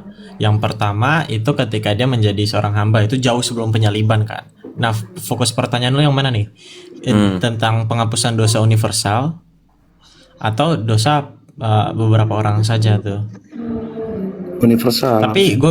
Tapi gue bisa jawab ketika dia mengampuni dosa itu peran dia sebagai hologos. Tetapi nggak cuman hologos doang, Bung Haka yang punya andil di situ. Kan Yohanes 3 ayat 16 sebab begitu besar kasih Allah akan dunia ini sehingga ia mengaruniakan anaknya yang tunggal. Jadi motif awalnya itu tentang kasih sang sumber, tetapi dalam implifikasinya ibarat kata Aku lebih- instrumennya Implikasi, si ini. amplifikasi. Aku lebih sih aku si lebih sepakat logos. ini sih. Wah, apa nama Nggak ada hukum- amplifikasi. Coba gini, Nah, itu gini. implikasinya, Coba gini, Wak. Aku lebih sepakat begini sih. Apa nama istilah kalau presiden itu memberikan hak veto untuk membuat keputusan hukum itu jadi batal tuh apa namanya? Hak prerogatif. Oh, itu yang di Tom Lembong, yang Tom Lembong. Iya, Apa prerogatif itu amnesti. amnesti. Ya, Amnesti ya? Grasi ini kan pengampunan. Ya, grasi, amnesti. grasi. Abolisi. Yang kalau Tom Lembong abolisi, ya bisa. Boleh Dia abolisi, grasi, amnesti, boleh. abolisi. Oke, Ya, boleh berarti abolisi, boleh grasi. Perhatikan ya, bahwa Tom Lembong bisa bebas disebabkan karena ada undang-undang atau karena presiden memberikan abolisi. Keduanya. Nah, karena abolisi tertera dalam undang-undang, itu poinnya. nah pertanyaannya dalam hal ini Yesus yang mengampuni dosa, dia sebagai hukum undang-undang atau dia sebagai pemberi keputusan? Kalau dalam Jadi- keyakinanku ya, bagaimana Bung Haka? Ya lanjut dulu. Karena kan ada mekanisme perpu itu sendiri ada dalam undang-undang gitu. Itu maksudnya. Kalau ini gimana? Sebenarnya kalau dalam pandangan gua tidak bisa dianggap kalau dalam undang-undang itu nggak ada sesuatu yang mirip seperti pengorbanan Yesus. Kenapa? Karena kalau presiden abolisi itu kan dari undang-undang dan willingness si presiden, bener nggak? Tapi nggak ada mekanisme penggantian korban. Setuju nggak? Bukan itu Mekanisme poinnya. pergantian korban. Bukan itu. Ini statusnya bahwa yang mengampuni dosa kan siapa tadi ditanya sama Bung Haka. Lalu aku coba, dia kan sebagai pneuma atau roh Allah itu yang dirasuki, atau dia sebagai hologos yang bermanifestasi. Nah, sama aku buat analogi bahwa yang membuat Tom Lembong itu sebagai Gue manusia terjemahkan, itu dia Bang. Jadi itu karena hak yang diberi atau hak itu melekat pada dirinya gitu kira-kira tuh. Nah, itu dia maksudku loh. Karena dialah hukum itu sendiri atau hukum menyatakan dia boleh melakukan itu gitu kira-kira. Nah, itu maksudnya. Kalau dalam doktrin Tritunggal ya terkhususnya ya, siapa yang dapat mengampuni dosa itu kan ada di Markus ya, itu Allah itu dapat digambarkan sebagai arke si undang-undang ini, bisa Bapa sebagai undang-undang. Dan Yesus itu tuh instrumennya itu di Markus 2 ayat 5 kan, dosamu sudah diampuni. Tapi itu dalam kejadian partikular. Bisa sih seperti itu sih kalau, tapi aku baru ini paham ya, mungkin bisa berubah seiring waktu. Tapi untuk saat ini mungkin kita nggak bisa ngomong hanya karena Bapa atau hanya karena anak. Itu semua peran sih, gitu. Iya, presiden juga nggak bisa ngambil keputusan kalau nggak ada undang-undangnya kan. Iya, itu. Benar. Tapi yang menurut gua keren ya, ini sedikit sharing. Yang menurut gua keren, Tuhan itu sebenarnya punya hak abolisi. Jadi mengampuni hanya berdasarkan keinginan. Tetapi makanya gue bilang alasan dia menjadi manusia bukan cuma mengampuni hukum dosa manusia, tapi untuk menyatakan kepada, ini makrifatnya ya, untuk menyatakan kepada ciptaannya, gue nih sesayang ini sama lo gitu sih. Gue yang nggak perlu ngerasa sakit, gue rela ngerasa sakit. Untuk apa? Ini poinnya. Karena dia sudah pernah membuat aturan-aturan tentang hidup di dalam kondisi beriman gitu. Ngerti nggak? Dan dia prove it gitu. Ini yang membedakan yang lain ya. Dia ini beneran jadi karakter di dalam sebuah game dan beneran ngelakuin apa yang dia suruh. Jadi itu kayak contoh gitu. Ngerti nggak sih lo? Jadi dia bukan cuma developer yang rancang if sama dengan ini, tapi dia beneran praktis gitu. Itu yang keren sih. Dan ini loh. Jadi gini, yang tidak berkata-kata dari dirinya bukan cuma Yesus, bukan.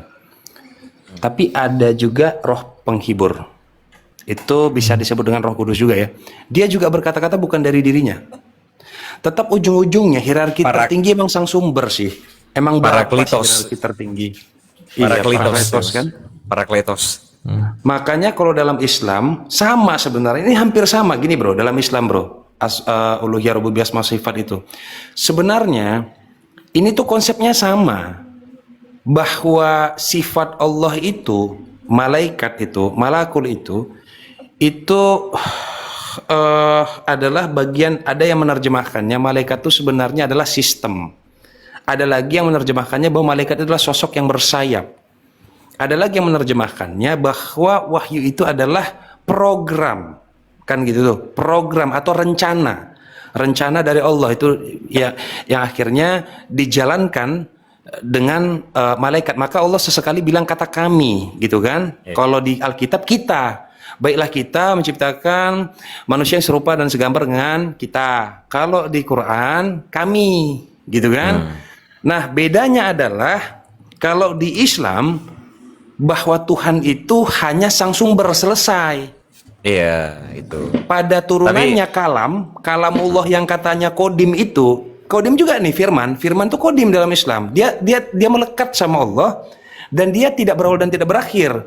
Dia kekal gitu. Tetapi kalam itu tidak dituhankan. Itu aja bedanya di Islam. Pada konsep tajalli itu kan Tajalli. Iya, tajalli itu nggak dituhankan gitu. Makanya juga ada klaim dan keyakinan dalam Islam bahwa Yahudi itu agama hukum, Kristen itu agama kasih, Islam itu equilibriumnya gitu.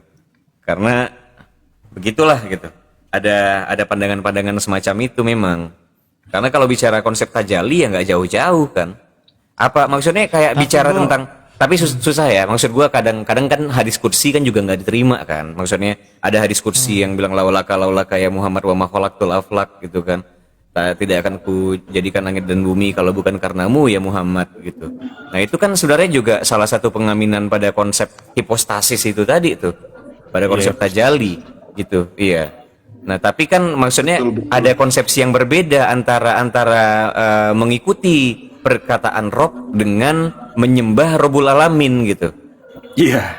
Iya, itu loh gladiator maksud gua. Ada pembedaan atas dasar itu tuh. Nah, cuma memang kalau gua ngelihat ya gladiator pada Islam, resiko untuk jatuh ke pencarian relik itu lebih kecil resikonya di Islam kalau begitu gladiator. Karena kan konsep tajalli ini tidak menyatakan bahwa itu adalah Tuhan itu sendiri gitu. Iya. Tapi itu juga Gimana sih ya, nggak. Padahal Isa dapat gelar sebagai ini kalimatullah, sedangkan Musa itu kan kalamullah dia kan. Kalamullah, ya. Jadi kalimatuhu gitu. Jadi Isa ini super kuat memang, super kuat dia. Dia memang agak lain sendiri memang Isa ini. Jujur aja, emang Tapi serem. gimana ya? Kalau dalam pandangan gua sendiri ya, Bung Haka ya. Ini sharing juga ya. Kalau dalam pandangan gua itu bisa make sense kalau alur yang ditentukan sebelumnya tuh nyambung. Misalnya gini, dalam perjanjian lama hukum Taurat itu berlaku, oke kan? Dalam atau kisosnya gitu kan, mata ganti mata, gigi ganti gigi. Terus di dalam perjanjian baru Yesus ngomong tidak ada satu hukum Taurat pun yang akan hilang sampai aku menggenapinya gitu kan. Dan penggenapannya ini setelah penyaliban, makanya surat-surat Paulus itu mengenai hukum Taurat sudah selesai gitu kan. Tapi di dalam Islam dibalikin lagi. Enggak konsepnya. bro. Jangan gitu bro. Bahwa ucapan dari Yesus itu justru satu iota pun tidak akan hilang dari hukum Taurat selama langit dan bumi belum lenyap. Artinya justru sampai digenapi itu gini. Kata terakhirnya paling penting loh. Iya. Sampai digenapi. Tapi Yesus juga tidak pernah mengatakan hukum yang baru. Nggak pernah ada hukum kasih karunia itu. Dia bukan memberikan ucapan hukum Yesus yang baru loh. Nggak pernah ada bro. Sejak kapan Yesus mengatakan dari ucapannya sendiri bahwa ada hukum yang baru? Nggak pernah ada. Nggak pernah ada bro. Itu kan ucapan Rasul Paulus. Gimana ya? Hukum kalau dibilang perintah sebagai hukum itu ada. Itu di Yohanes 13. Aku memberikan perintah yang baru. Aku memberikan perintah yang baru. Enggak sih. Sebenarnya setauku bahwa Itu Yesus ada di ayat Alkitab ya, maksudku. Yesus itu hidup dengan menjalankan hukum Taurat. Kan gitu dulu tuh. Akhirnya dia mati. Pada saat dia bangkit selama 40 hari, dia tidak pernah mengatakan hidup dengan hukum kasih karunia, nggak pernah ada keluar dari mulutnya. Nggak pernah Tahu ada. nggak kenapa? Atau gini, tahu nggak kenapa Yesus hidup dalam hukum Taurat itu dulu deh. Karena dia seorang Ini rabi. gongnya. Karena dia seorang rabi. Gini, kenapa hukum Taurat itu menuntut apa? Hukum Taurat itu 10 perintah Tuhan. Enggak, hukum Taurat itu selain 10, kan ada 613 mitzvot itu. Betul. Ya kan? Iya. Yesus melakukan itu semua. Tapi kenapa hukum Taurat? Apa nih? Ini kita fokus dulu nih. Kenapa harus hukum Taurat? Kenapa Yesus hidup dalam hukum Taurat? Karena dia seorang rabi. Karena hukum yang sebelumnya itu menuntut pengorbanan. Hukum yang sebelumnya menuntut pengorbanan. Iya, begini. Tidak ada yang Itu bisa paling menjalankan pentingnya. tidak ada yang bisa menjalankan hukum Taurat, betul? Kecuali Yesus. Kecuali Yesus, betul? Betul. Oke, tetapi pernahkah Yesus mengatakan bahwa hanya dia yang bisa menjalankan hukum Taurat? Tidak pernah ada ucapannya seperti itu.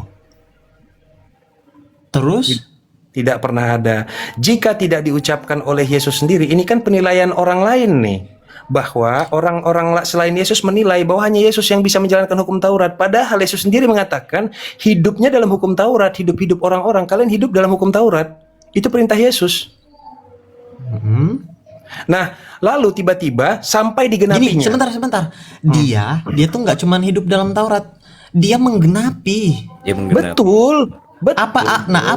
Oke, sekarang gini, apa tuntutan hukum Taurat kalau gitu sampai harus digenapi? Loh, pengorbanan. Ngapain dia datang untuk menggenapi? Apa yang dituntut? Pengorbanan. Bukan yang Kalau digenapi sudah itu. Yang digenapi itu kan nubuatan. Nah, nggak Tauratnya, hukum mitzvotnya kok dibilang bukan Apa, nubuatnya. Ya. Gini. Kalau Aku kenapa datang- mengenapi untuk membatalkan? Nah, apa yang mau dibatalin?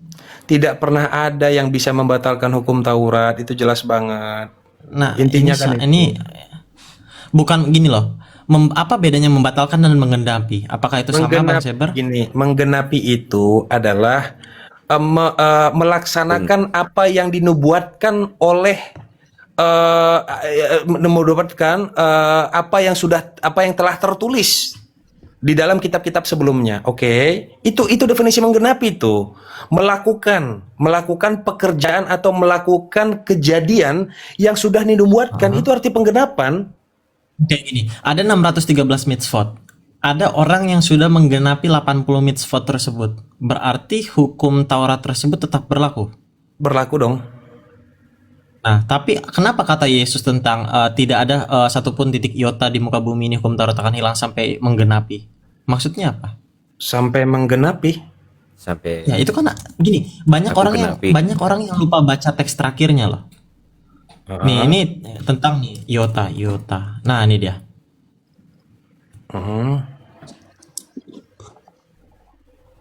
Nih.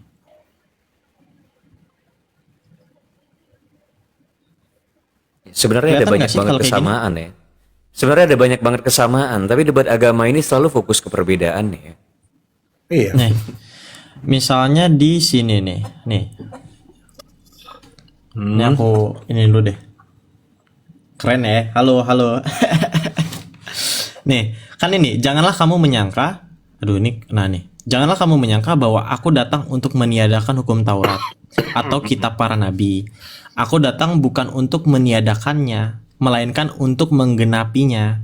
Karena aku berkata kepadamu, sesungguhnya selama belum lenyap langit dan bumi ini, satu iota atau satu titik pun tidak akan ditiadakan dari hukum Taurat sebelum semuanya terjadi. Kan nanti ada pertanyaan nih, berarti dari yang aku bacain, bisa kan? Sebelum semua Taurat terjadi sebelum semua terjadi itu langit dan buminya lenyap, bro. Janganlah dipotong-potong, bro. Oke, nih aku Coba tarik baca yang nih, lengkap, bro. sebentar. Baca yang lengkap. Sebelum langit dan bumi lenyap. Coba. Nih aku ada banyak penerjemahan nih. Coba ayatnya aja dibaca dulu, Bro. Misalnya nih, aku mengatakan yang sebenarnya kepadamu sampai langit dan bumi berlalu tidak ada satu titik iota atau satu coretan pun yang akan hilang dari hukum Taurat sampai semuanya digenapi. Nah, Ini terjemahan yang lain. langit dan Sampai buminya itu. sebelum semuanya semua digenapi. Oke. Ini Iya. aku baca ulang. Aku mengatakan yang sebenarnya kepadamu sampai langit dan bumi berlalu tidak ada satu iota atau satu coretan pun yang akan hilang dari hukum Dari Taurat hukum Taurat sampai sebelum semuanya digenapi. semua digenapi. Berarti Iya, ketika sampai semuanya sebentar, terjadi. berarti semuanya digenapi bisa nggak hilang? Yang digenapi Bisa nggak itu tidak langit berlaku? dan bumi. Apa fungsi Nah, langit itu dan kan bumi itu kalau gitu? itu kan Bro? penafsiran abang nih, Bang Seber. Oke, Tapi kalau ini aku gitu- baca kalau nih. itu penafsiranku Ini kan salah. ada terjemahan nih. No, nih. Ya udah, ini ada kalau terjemahannya nih. Oke, Bro, gini, Bro. Kalau penafsiranku salah, apa fungsi langit dan bumi lenyap itu kalau gitu di situ? Fungsi keterangan itu buat apa? Itu berarti menandakan sampai sebelumnya tidak terjadi langit dan bumi sampai akhir bulan sampai akhir kiamat pun nggak akan batal. Ngerti nggak? Ini bahasa sederhana loh. Artinya gini, nih sebentar nih aku perbesarin lagi nih. Iya, tapi Artinya kalau kan begitu berarti kan Taurat konsekuensinya saat tergenapi kiamat dong harusnya konsekuensinya. Bukan, artinya ini fallacy lagi, bukan kiamat, melainkan ketika semuanya sudah terjadi, Oke. satu iota atau satu titik pun bisa ditiadakan. Bisa Itu bukan ditiadakan. kiamat. Padahal dia datang bukan untuk Maka- meniadakan. Sampai tergenapi, selesai dulu dong. Jangan baca ininya. Jika sudah tergenapi, apakah boleh ditiadakan? Nah, jika kita sudah jika sudah diterapkan, maka tidak ada kewajiban. Yang bilang siapa tidak ada kewajiban? Ya ini.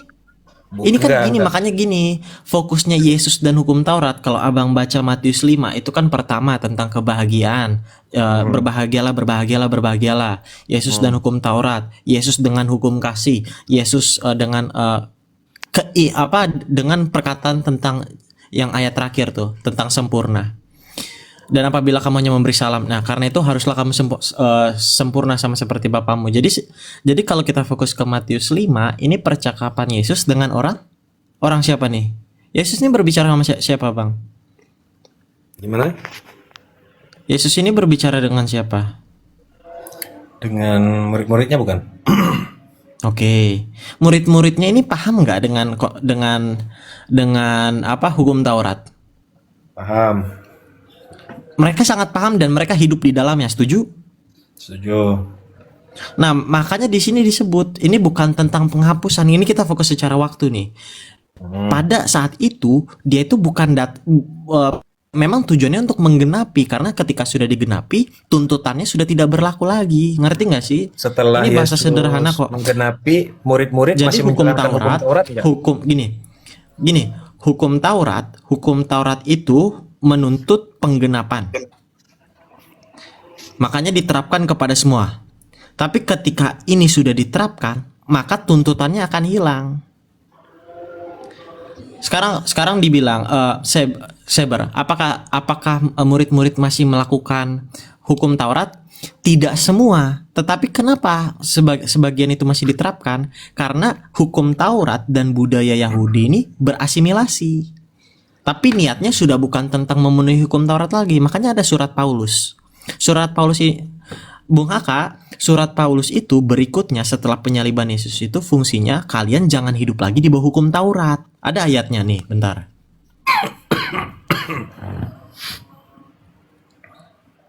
Mana ya?